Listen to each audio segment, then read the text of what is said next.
If there's one thing I've learned over my years as a reader and a writer is that inside every writer, there's definitely a reader, an avid reader. Every writer starts coming to the page because they love stories. But I've also learned that inside every reader, maybe not every reader, but an awful lot of readers, there's a writer who wants to emerge. And that was me for a long time. I was a reader, a devoted reader, an avid reader since I was a kid.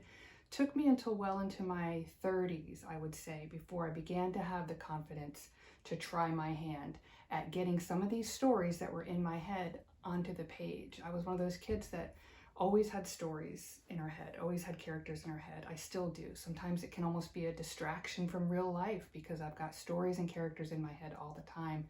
But developing the skills and I would say actually the confidence to believe that you can begin to get those characters and those stories and those conflicts onto a page, that was a turning point for me as a writer. And that's when I began to, I think, meld the two worlds between being a reader and being a writer. And yeah, it's once you take that leap as a writer, there's really no turning back. Writing can be a love-hate relationship. When it's going well and when you hit that hum and you know you're in it, when you hit the pocket, it's great. Everything's coming up roses and you feel happy. You feel a lightness in your heart. But there are many, many days when it's difficult. And one of the things that I learned early on when I started learning about writing is that writing is a craft and it's no different than any other type of job. I live in St. Augustine, Florida, and I think I mentioned this once before in an interview. I feel that St. Augustine, living here every day, is a page in a story. This is a place that is rich in history, rich in story, rich in character, rich in sensory detail. All I have to do is walk outside, and I am so full of the sensory details of this place. I live right near the Fountain of Youth. I can hear the peacocks crowing. I can go to the beach. I can walk downtown in the historic city. I love Florida. I wasn't born here. I was born in New Jersey, but I've lived in Florida since I was 11 years old. Can't imagine living anywhere else. And I think that one of the things that I find so inspiring about Florida is that it is a place of extremes. We have extreme heat. We have extreme weather. We have extreme clashes of culture between families and cultures that have been here for a long time and newcomers, people who are moving here, recent arrivals or visitors. So there's so much conflict and there's so much opportunity for clashing that I just find it makes for such a rich environment for fiction. In my second novel, The Ice House, I had a lot of fun blending two different places. I took a character who started in Florida.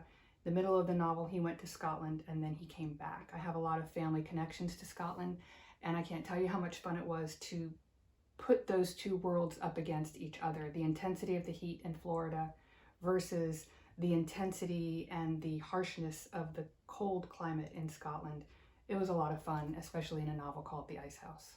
For anybody who's just getting started as a writer, the silver bullet, and I can promise you this with all my heart, the silver bullet, if you want to be a writer, is to be a reader.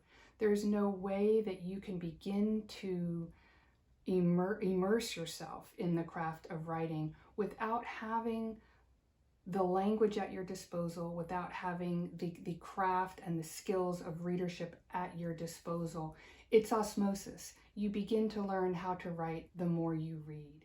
I tend to write stories about families in both my novels and my short fiction. I tend to focus on family constructs, sibling relationships, parents and children. That's a concept that's very important to me, both in my family of origin and in my immediate family. I think a lot every day about the things that drive families, the things that keep families together in spite of difficult odds. So as a storyteller, I hope that I can truthfully and accurately represent the hardships and also the triumphs of what it can mean to survive and thrive in a family.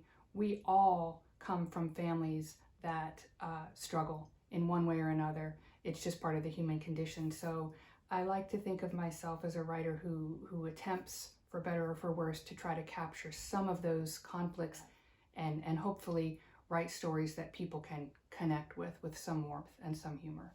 So those are my two books. I have The Ice House, is a story about a Scottish immigrant who is attempting to make peace with his estranged son who's back in Scotland.